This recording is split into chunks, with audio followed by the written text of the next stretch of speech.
부탁드립니다. 최저임금 1만 원 시대로 가야 된다는 것은 작년에 네. 제가 6월 달에 원내대표 연설을 통해서 네.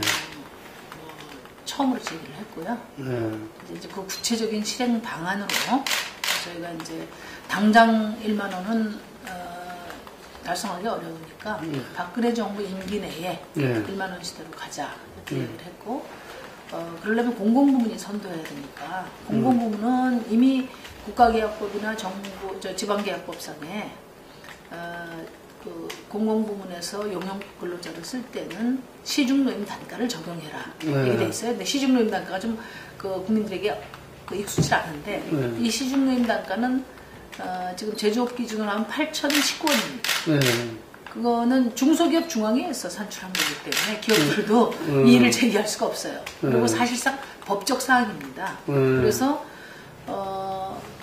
일단 그렇게 법적 사항임에도 불구하고 사실 적용되고 있는 공공부문이 대단히 제한적이에요. 한 40% 안짝이거든요. 그래서 최저임금 1만 원 시대로 가려면 우선 공공부문의 시중노임단가 적용을 전면화하고 그렇게 해서 민간을 선도해라. 이게 저희 주문이고, 민간 부분은 이제 오랫동안 그 노동계나 진보 정치의 요구인데 평균임금 50%를 기준으로 선정이 돼야 되지 않겠냐, 이렇게 이제 저희가 말씀을 드렸는데, 최저임금 1만 원이 왜 과도한 것이 아니냐.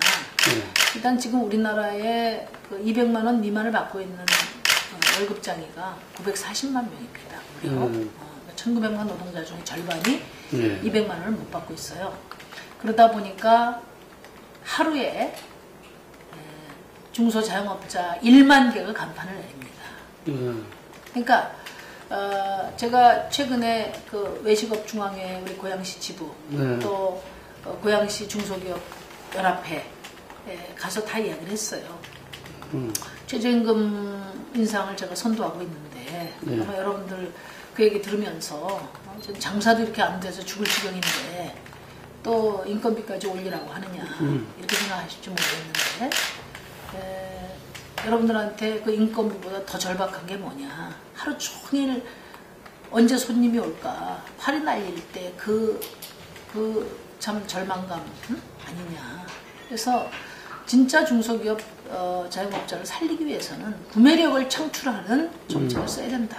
특히 골목시장에 있는 분들은 다 서민들이 소비력을 가질 때 그 가게도 잘 될 수 있는 건데, 지금 200만 원 미만이 940만 명이나 되는 조건에서 골목시장이 살아날 방법이 없다. 그렇기 때문에 단순한 생산성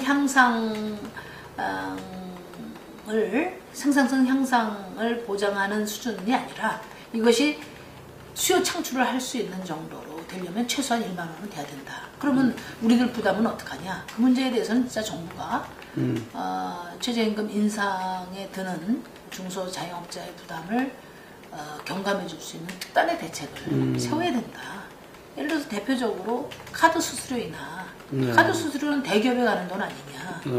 예를 들면 뭐 작은 슈퍼마켓이라든지 작은 식당 같은 데는 이제 그 종업원 한 뭐 5명 안짝으로 이렇게 있는 데가 많이 있는데, 이런데 카드 수수료를 1% 포인트 인하를 더 한다든지, 그다음에 지금 그 안심대출이 지금 거의 뭐 며칠 만에 동이 났습니다만은 제1금융권의 지금 35% 대부 이자 이런 고금리를 정말 공적 보증을 통해서 제1금융권으로 이자를 대폭 낮춰준다든지, 또 최근에 논란이 됐지만 그 건강보험 지역가입자들 상당한 지금 부담이 되고 있지 않습니까?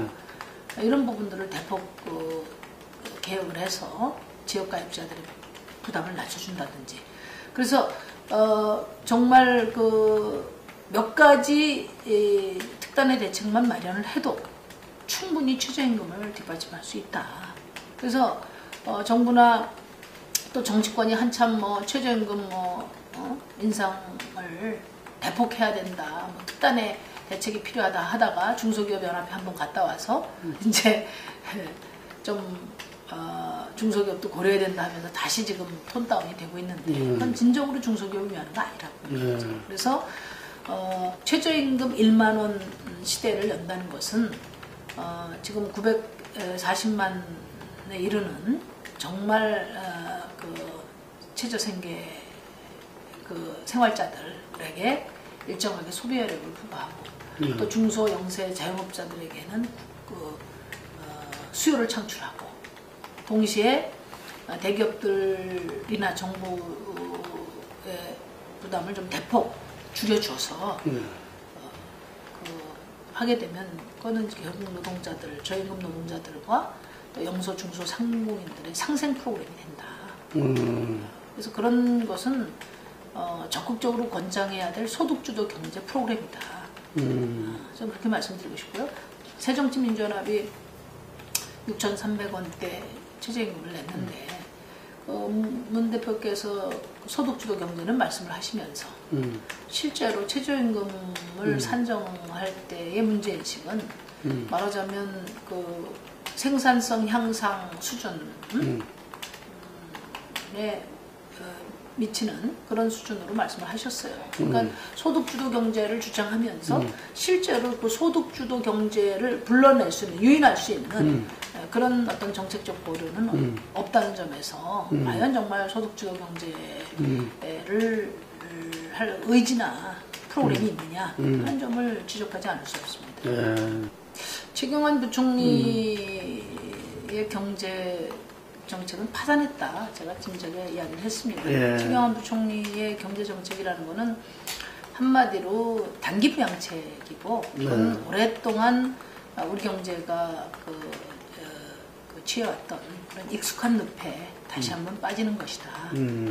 그리고 이제 그 구체적인 신뢰가 지금 결국은 이제 뭐 부동산 3법 통과시켜서 이제 전세값 미친 전세값 만들고 강남에만 그 좀 투기 붐이 일어나고 있는 거 아니겠어요? 그래서 그것은 오히려 국민들에게 그 빚내서 집 사라 하는 정책인데 지금 가계부채 1,100조 시대를 맞이하면서 빚내서 집 사라 하는 정책은 정말 대단히 위험한 도박이 아닐 수 없다.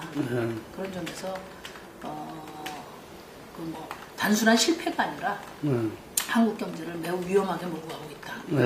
두 번째는 저희가 지금 뭐 자본주의 사회에서 경제 활성화라는 건 돈이 도는 겁니다. 돈이. 근데 정부는 지금 재정 적자가 누적되고 있고 가게는 쫄쫄 가난해지고 있어요. 그럼 돈이 다 어디가 있냐? 돈이 없는 게 아니라 있습니다. 그것이 기업들에게 있습니다. 그래서 지난 20년 동안 기업들은 사내유보금이 29배나 늘어서 730조 가까이 지금 쌓아놓고 있거든요. 그래서 제가 이야기한 것이 경제 활성화를 하려면 우리 온몸에 피가 돌아야 몸에 활력이 생기듯이 그럼 돈이 돌아야 되는데 돈이 있는 데서 없는 데로 돌아야 된다.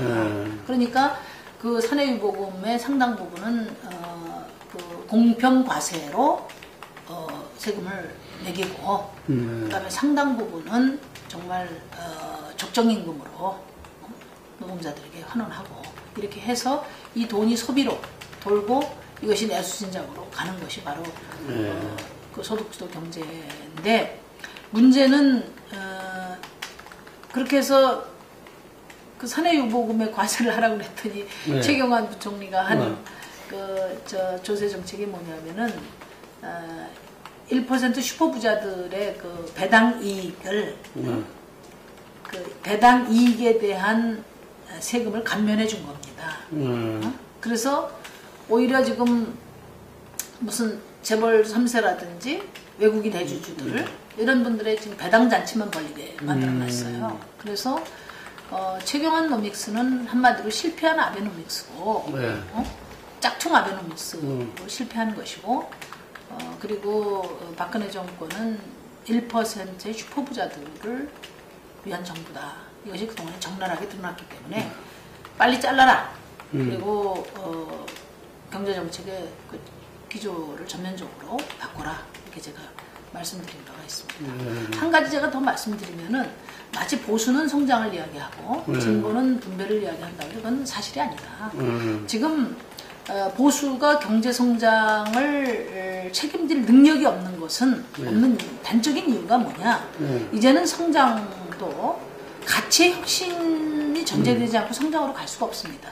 대표적으로 최근에 자동차 산업과 관련해서 중국에서 전기차, 수소차 뭐 앞장섰다고 해서 난리가 났지 않습니까? 그래서 그 현대자동차 그 부회장이 중국에 쫓아가고 했는데요. 제가 그 새누리당한테 이야기를 했어요. 저탄소 협력금 제도라는 게 있습니다. 그것은 지금처럼 탄소를 발생시키는 이런 그 자동차 업계가 빨리 수소차, 또 수소차, 전기차 이렇게 해서 말하자면 이 저탄소 경쟁에 빨리 뛰어들 준비를 하고, 그러니까 말하자면 저탄소 미래 자동차 시장에서의 어떤 경쟁력을 확보하기 위해서 빨리 이제 저탄소차 개발과 또 뭐 생산에 좀 올인해라 이런 취지에서 그 저탄소 협력금 제도라는 게 만들어졌는데 현대자동차가 기왕에 있는 플랫폼도 더 활용을 해야 되겠고 그 다음에 재고도 많고 하니까 그 로비에 의해서 계속 지연되고 무력화되어 버렸거든요. 그러니까 결국은 지금 중국, 일본이 먼저 가버리고 있습니다. 그러니까 사실 지금 기존의 어떤 그 추격 성장의 패러다임이나 그런 가치 기준을 가지고는 절대 미래의 어떤 경쟁력, 미래의 성장을 이끌어갈 수 없다. 저는 그렇게 생각해요. 예를 들면 탄핵 문제 같은 경우도 그렇습니다. 제가 그 국회 연설을 통해서도 대통령이 창조경제 하시겠다는 거 좋은 아이디어인데 창조경제는 녹색 창조경제를 하시라. 고준위 핵폐기물 분해 능력이 없지 않습니까? 지금 세계적으로. 그래서 탈원전을 선언하면서 그런 어떤 그 원전 폐기물 분해 기술이라든지 이런 것들을 적극적으로 이게 뭐 어마어마한 시장이거든요. 수백조 시장, 수천조 시장이 될 건데 앞으로 그런 분야라든지 또 신재생 에너지 산업 이런 분야에 대해서는 굉장히 그 경쟁력도 확보할 수 있고 우리 정부가 적극적인 전략적 투자를 할 만한 가치가 있다. 특히 이웃나라 중국이 지금 뭐 북경에 가보셔서 알겠지만은 거의 뭐 살인적인 하늘이거든요. 북경 하늘은. 그래서 그러니까 중국에 갔을 때 중국 관료들을 만나면 뭐 지위고하를 막론하고 환경 정책과 관련해서 어떤 아이디어가 있는지를 항상 물어봅니다. 그렇기 때문에 생태 환경 분야에 그 전략적인 투자를 하면 정말 거기서 얻어지는 창조적인 기술과 산업은 시장도 매우 넓고 우리가 아주 큰 경쟁력을 가질 수 있는 분야다.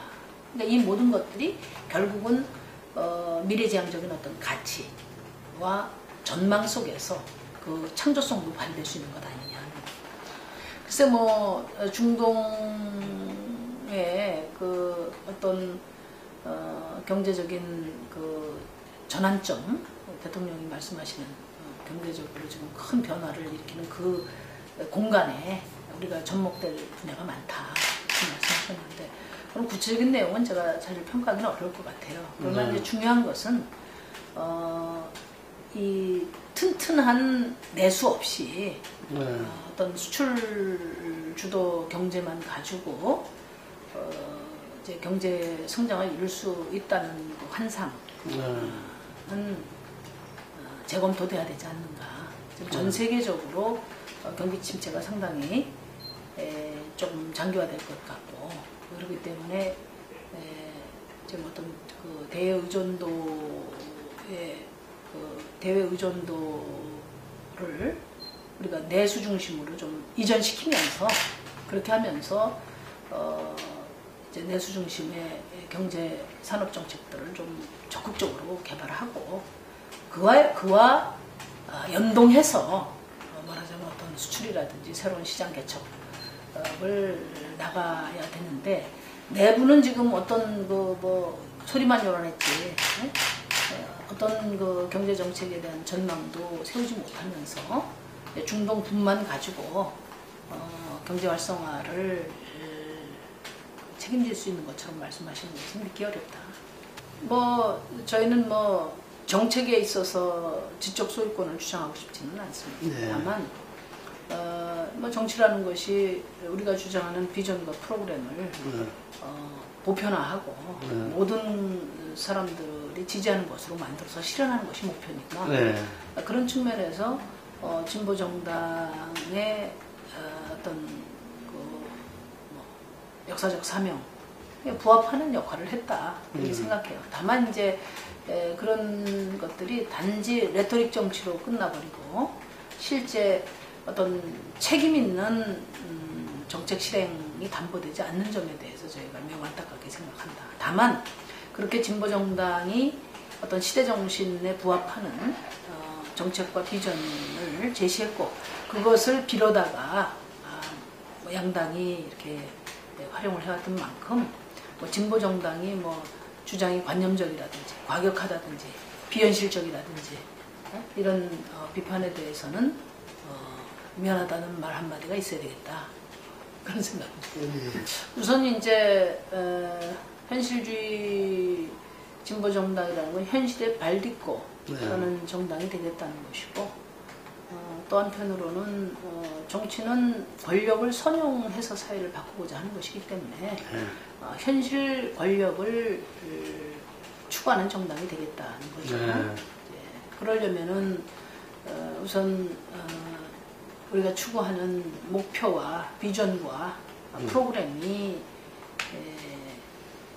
현실에 맞닿아 있어야 되고 또 이것을 풀어낼 수 있는 유능하고 헌신적인 그런 정당이 돼야 되고 무엇보다도 힘이 있어야 되죠. 그런 점에서 저희가 이번 신강령을 채택하면서 동시에 세 개의 기둥을 이야기를 했습니다.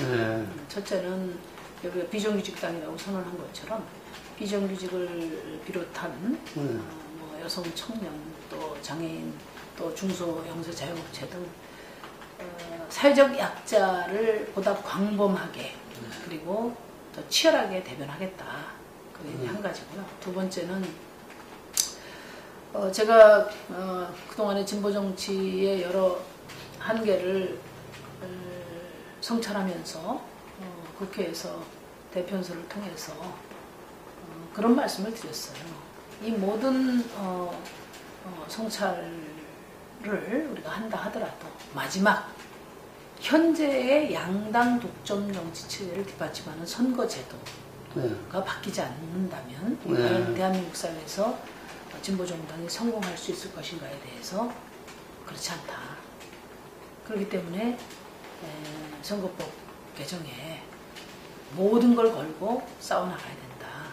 아까 말씀하실 때 민주노동당이 열석을 얻으면서 많은 기대를 모았지만은 기대에 부응하지 못했다고 할 때 한국 사회가 그렇게 녹록하지를 않죠. 너무 나이브하게 생각했다. 그러니까 그동안에 종북 논란이라든지 이런 어떤 노선과 또는 정팔 갈등 이런 문제들 때문에도 아픔을 겪었지만은 저는 보다 근본적으로는 우리가 한국 사회에서 진보 정치의 전망을 열어가는 데 있어서 전략적이고 치열하지 못했다. 말하자면 선거법 개정 문제도 창당 때부터 시작해서 가장 전략적인 실천 과제로 삼고 올인했어야 된다. 그런 아쉬움 같은 거를 많이 느꼈습니다. 그래서 이제 그런 거고 세 번째로는 이제 힘을 가져야 되는데 1차적으로는 이제 진보 재편을 통해서 우리 사회의 15% 안팎의 어떤 진보 지지자들을 결집하고 그 토대 위에 15% 정도. 15% 내외의 진보 지지자들을 결집하는 것을 1차적 목표로 삼고요. 그걸 기초로 해서 제3의 대안 세력을 열망하는 그런 국민들과 소통해 나갈 생각입니다. 이제 저희로서는 사실 이번 재본선보다는 내년 총선을 예. 중심에 두고 준비해 가고 있다는 말씀을 드리고요. 예. 이번 재보선에서 뭐 이제 중요한 것은 하나는 제3의 대안 세력을 열망하는 분들을 결집시키는 거죠. 네. 그러려면 그 결집시켜서 지금 제1야당에 대한 경고를 확실히 하는 것이고, 또 하나는 진보 재편을 위한 어떤 그 주체 형성의 측면에서 성과를 만들어내는 거라고 봅니다. 근데 당선권까지를 목표로 하기 위해서는 그것은 이제 저희 정의당 바깥에 예를 들면 국민모임이라든지 이런 데서 어떤 변수가 있어야 되는데 아직까지 후보를 정하지를 못하셨어요. 향후에 어떤 조직적인 논의는 우리가 진보 재편이라는 이름으로 그동안에도 많은 시도들이 있었지만은 또 실패도 크게 맛보았지 않습니까? 네. 그래서 조직 재편은 실체가 보다 뚜렷해지고 또 통합에 대한 결의와 준비가 됐을 때 책임있게 논의해 가자. 그 전에는 이제 공동 실천과 또 선거연대를 모색해보자. 그래서 지금 4자 테이블을 하고 있는 건데 저희가 뭐 최선은 다하지만 무리하지는 않을 생각이에요. 또 이제 뭐 다른 국민 모임이나 이런 데서 후보 발굴이나 이런 준비 상태에 따라서 사실은 규정될 수밖에 없기 때문에 아직까지는 지금 후보를 최종 확정 짓고 있지 못한 상태이시기 때문에 뭐 저희는 지금 4군데에서 3군데를 확정을 지었죠. 그래서 적어도 다음 주 한 중반 이전까지는 가부간 정리가 될 수 있지 않을까 이렇게 생각합니다. 지금 광주의 강은미 후보 같은 경우는 국민모임에서 따로 지금 후보를 낼 계획이 없기 때문에 사자연대 후보로 지금 추대하는 것을 제안해 놓고 있는 상태고요. 또 여기 관악 같은 경우는 지금 정동영 전 의원님의 출마 여부가 지금 논란이 되고 있는 상태인데 그 결과를 봐야 그 다음 수순에 대해서 좀 판단이 될 것 같아요. 가급적이면 사자 테이블 내에서는 최대한 후보 단일화를 모색해 보려고 합니다. 이제 새로운 대한야당의 시도와 관련해서는 그것을 그 대한야당을 추구할 능력과 자격이 있는가 하는 것을 이제 스스로 검증한 토대 위에 논의될 문제다 이렇게 봅니다. 그러니까 예를 들면 광주 같은 경우에 뭐 천정배 후보께서 지금 출마를 해 계시지만은 이제 우리가 뭐 야권 연대를 하는 데 있어서는 필요 충분 조건이 있어요. 광주 같은데 그 일당 독재를 하고 있는 새정치민주연합을 심판하는 것이 중요한 혁신의 의미를 갖는다는 점에서 필요 조건은 된다고 봅니다. 근데 이제 충분 조건은 그 말하자면 새정치민주연합을 떨어뜨리는 것 자체가 목적이 아니고 새정치민주연합과는 다른 그런 국민들에게 신뢰를 받을 수 있는 더 좋은 정치를 하겠다는 그런 의지와 또 신뢰가 있어야 되는데 근데 이 점에 대해서는 아직 확인된 바가 없기 때문에 그런 점 때문에 광주는 저희는 필요 조건은 되나 아직 충분 조건이 충족되지 못한 상황이라고 봅니다. 겁니다. 그 새정치민주연합에서 뭐 탈당을 했던 분들도 많이 있죠. 그러나 또 자기 목적이 도달됐을 때 다시 통합되거나 또는 뭐 다시 그 합당하거나 가입하거나 한 사례가 많이 있어요. 그렇기 때문에 천정배 후보님이 개혁적인 분이시고 또 좋은 분이라는 것은 저희는 알지만 지금은 단지 어떤 뭐 정책적인 구별 수준이 아니라 새정치민주연합을 넘어서는 새로운 대안 세력을 할 의지가 분명한가? 대안 세력을 형성하는 것을 목표로 하기 때문에 그럼 새로운 대안 세력을 만들어 가는데 어떤 비전과 어떤 그 길을 가겠다 하는 것이 한 번도 밝혀진 바가 없습니다. 아. 예. 그런 점에서 이제 저희가 말씀을 드리는 거고, 제가 이제 광주에 내려가서 이른바 사자연대 테이블에 그 해당되는 지지자들을 쭉 만나보니까 그런 점에서 뭐 상당히 이 불신도 있고 믿음이 부족하다는 것을 확인할 수 있었어요. 예. 그래서 제가 드리는 말씀은 천정배 후보께서 이제 새정치민주연합의 사선이시고 또 오늘의 새정치민주연합에 책임이 없다고 말할 수 없는 분이기 때문에 그러면 이후에 어떻게 새정치민주연합과는 다른 정치를 하겠다는지 이런 점들을 좀 분명히 제시하고 그로부터 시민들의 신뢰를 받도록 하는 것은 전적으로 천정배 후보님의 몫이 아닌가 저는 그렇게 생각합니다. 시민의 피선거권은 법에 따라서 존중돼야 되는 것이고요. 그런 점에서 출마 자체에 대해서 말고 하는 것은 적어도 바람직하지는 않다 이렇게 생각하고 저는 그 통합진보당 해산도 그 헌재가 판단하는 것은 맞지 않다. 그거는 유권자들의 선택에 의해서 유권자들이 평가할 문제다 하는 입장을 그동안에 견지해 온 것처럼 이번에도 판단은 오로지 국민의 몫이다 이런 생각이 들어요.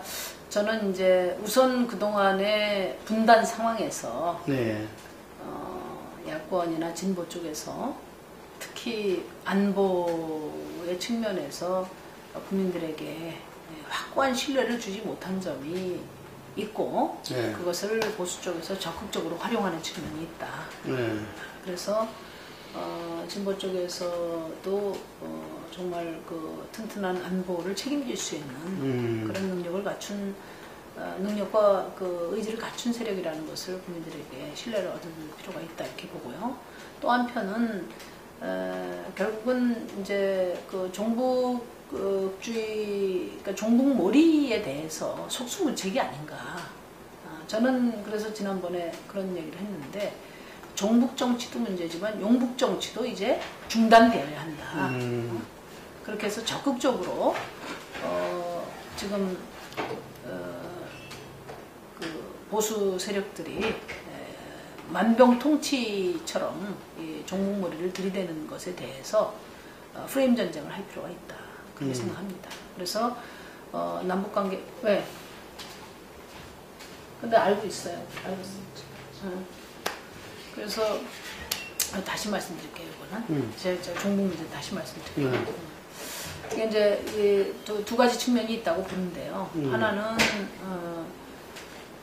그동안에 야권이나 진보 쪽에서 정말 그 안보를 책임질 수 있는 믿음직한 그런 유능한 세력이라는 그 신뢰를 제대로 받지 못한 게 아닌가. 그 틈새를 보수 세력이 적극적으로 활용하는 측면이 있다. 그래서 이런 점과 관련해서는 저희 정의당도 튼튼한 안보의 기초 위에 정의로운 복지국가 나가겠다. 그런 말씀도 드렸고 실제 안보 불안 세력이 아니고 안보에 대해서는 흔들림 없는 그런 신뢰를 받을 수 있도록 노력을 할 생각이고요. 또 한편은 이제 새정치민주연합이나 또는 범야권에서 종북몰이에 대해서 속수무책이 아닌가. 오히려 그 피해의식 속에서 방어적으로 대응을 하니까 이게 국민들에게 그 설득력을 갖지 못하는 게 아닌가 하는 생각이 들고요. 그래서 저는 이 남북관계 문제나 한반도 평화에 관한 문제는 종북 세력도 안 되지만은 이것을 국내 정치나 자신의 당리당략에 활용하는 용북 정치도 절대 용납될 수 없음을 분명하게 선언을 해야 된다고 봅니다. 그런 점에서 좀 스스로 안보 세력으로서 국민의 신뢰를 획득해 나가는 것과 더불어서 또 한편 함부로 종북몰이를 통해서 남북관계를 그 정치적으로 악용하는 그런 용북 정치에 대해서도 아주 단호한 입장을 표현하는 그런 양 측면의 노력이 필요하다. 우선 선거구 획정은 이게 이제 뭐 몇 개가 아니고 이제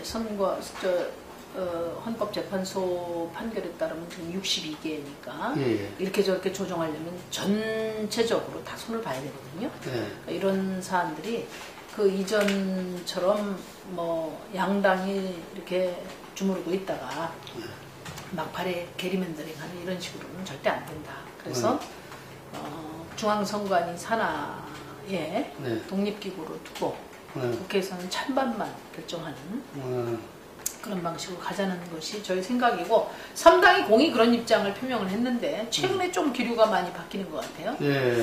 그거는 뭐 좀 저희도 경계하고 있습니다. 지금의 소선거구제에 그 절반 가까운 사표가 발생을 하지 않습니까? 그렇죠. 그러다 보니까 이게 표의 등가성을 상당히 훼손하고 있고 그다음에 민심에 비례한, 그러니까 투표 민심에 비례한 의석수가 보장이 돼야 되는데 이 결과가 상당히 왜곡되고 있다고 말이죠.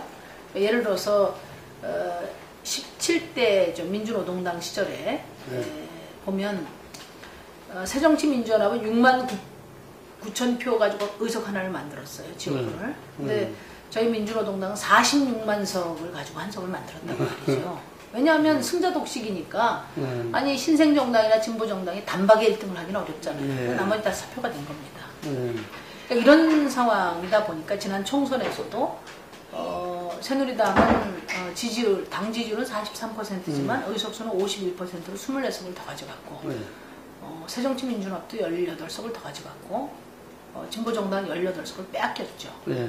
그래서 보통 의석수 선거제도를 바꾸자 이렇게 이야기하면 마치 우리 정의당을 위해서 바꾸자는 것처럼 오해를 하시는데 그게 아니라 국민 주권주의의 핵심이 표의 등가성입니다. 이것을 제고하고 그리고 정당 지지에 비례하는 의석수를 보장함으로써 그동안에 왜곡된 선거제도를 바꾸자. 그래서 우리 뭐 국민들이 열망하는 그런 정치개혁의 단초를 만들었는데 현재의 선거제도는 절반 가까운 사표를 발생시키고 그럼으로써 양당 체제를 고착화하는 것을 뒷받침하는 선거제도다. 그래서 그 어떤 헌신적이고 유능한 정치 세력이 있다 하더라도 현재의 선거구조에서는 제1야당이나 집권당이 될 수 없다. 이런 그 선거제도를 개선하지 않는 한 지금 어떤 우리 국회의 어떤 기득권 편향 정치라든지 소모적인 대결 정치는 해결될 수 없다. 그런 점에서 이제 제가 그러면 다른 나라에서 이런 소선거구제의 한계를 보완하는 방식으로서 비례대표제를 채택하고 있는데 독일 같은 데는 지역과 비례가 1대1이고 또 일본만 하더라도 지역과 비례가 2대1은 되거든요. 근데 우리는 18%밖에 안 되니까 오히려 사표가 더 많이 양산되는 거죠. 그러면 최소한 저희 당론은 1대1이지만 현실을 고려해서 한 2대1 정도는 만들자. 이게 이제 중앙선관위 아니고 그 안을 저희는 전폭적으로 수용을 합니다. 다만 중앙선관위에서는 현재 300석을 가지고 200대 100으로 나누자고 하니까 지금 46석의 지역구를 없애야 되는데 그게 뭐 가능한 일이겠습니까? 100%가 아니라 1000% 불가능한 일이니까 저희는 이제 360석으로 늘려서 240대 120으로 하자. 그리고 이제 국민들이 뭐 정치에 대해서 좀 불신이 큰데 의석수 늘리는데 동의하겠느냐 이런 말씀을 하시는데 OECD 평균으로 치면은 이제 국회의원 한 명이 한 9만 명 정도 대변하는데 우리나라는 16만 명이니까 사실 대표성도 매우 취약하다고 볼 수 있어요. 그래서 의석수를 늘려서 대표성은 대폭 확대하고 그 다음에 세비를 비롯한 여러 그 기득권을 축소해서 그러니까 대표성은 확대하고 의원 개인의 특권은 축소하는 그런 개혁안을 낸다면 국민들께서 지지해 주실 거라고 저는 믿습니다. 부모님들이 자식이 속썩일 때 꼴 보기 싫으니까 나가. 진짜 나가면은 부모님이 좋아하십니까? 저는 이제 지금 뭐 국회의원 수를 줄여라, 뭐 국회를 문 닫아라 이렇게 이야기하시는 것은 기득권 정치에 대한 그 극도의 불신의 표현이라고 보고요. 정말 이렇게 대표성을 좀 더 강화하는 것이 비정규직이나 영세 자영업자나 사회적 약자들의 목소리를 키우는 겁니다. 그런 대신에 우리 세비가 사실 OECD 국가 중에 상위권에 속하니까 뭐 경제 규모로 치면 비슷한 수준이지만은 그러나 OECD 국가 중에서 복지라든지 민생 지표는 최하 수준이잖아요. 그러니까 저희 책임도 크니까 세비는 대폭 삭감하겠습니다. 이렇게 진정성을 가지고 국민들에게 말씀드리면 저는 다 박수 칠 거라고 봅니다. 그리고 제가 실제로 그 기자회견을 통해서 이 개혁안을 발표를 했을 때 뭐 거의 한 5, 6만 댓글 중에 뭐 거의 다 야단치시는 얘기였는데 일주일 지난 다음에 많이 달라졌습니다. 격려하시는 분들도 많습니다. 우리가 포퓰리즘, 그러니까 국민 여론을, 국민의 뜻을 반대하는 것이 아니라 우리가 그걸 포퓰리즘이라고 이야기하는 것은 공론의 절차를 거쳐서 형성된 의사가 아니고 그냥 바로 반사적인 그런 그 국민의 의사라고 보기 때문에 비판적인 포퓰리즘이라는 얘기를 하는 거거든요. 저는 우리 국민들이 그 공천권 달라고 한 적이 없다고 봅니다. 정당의 책무는 공직자 후보를 국민들이 믿고 찍을 수 있도록 제대로 공천하는 거고 그걸 국민들이 원하는 거예요. 우리가 믿고 찍을 수 있게. 그런데 공천권 자체를 국민들에게 이렇게 던지는 것은 그런 매우 무책임한 일이고 국민에게 공천권을 돌려주겠다 이 말 자체가 그거는 이제 우리 정당은 아주 책임을 안 지겠다 이 얘기하고 저는 같은 얘기라고 보고요. 그런 점에서 물론 지금까지 우리나라의 어떤 정당 정치가 그런 현대적인 지지 기반과 노선을 뚜렷이 갖고 있는 현대적인 정당 체제가 아니다 보니까 각 정당별로 당원과 국민들을 뭐 5대5를 의견을 묻는다든지 7대3을 묻는다든지 하는 그런 것은 뭐 양해할 수밖에 없는 상황이라고 봐요.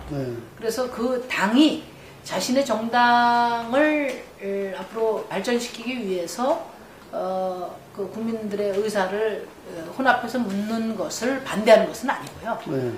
오히려 이것을 국민에게만 묻는 그걸 이제 완전 그 국민 경선제라고 이야기하는데 그렇게 묻고 그것을 법제화해서 강제하는 이것은 헌법상의 정당의 자율성을 훼손하는 것이고 책임 정치에서 어긋나는 것이다. 반대하는. 옛날 플라톤은 민주주의는 중우 정치로 빠질 거라면서 철인 정치를 제안한 바 있습니다. 그러나 우리가 채택하고 있는 민주주의는 대중의 판단, 우리 시민들의 판단을 존중하는 체제입니다.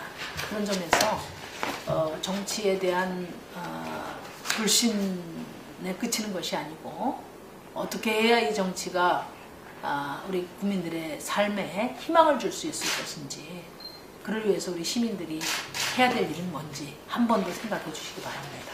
이번 선거법 개정 유권자의 표의 등가성을 높이고 왜곡된 선거 결과를 바로잡는 정말 역사적인 정치개혁의 과제라고 생각합니다.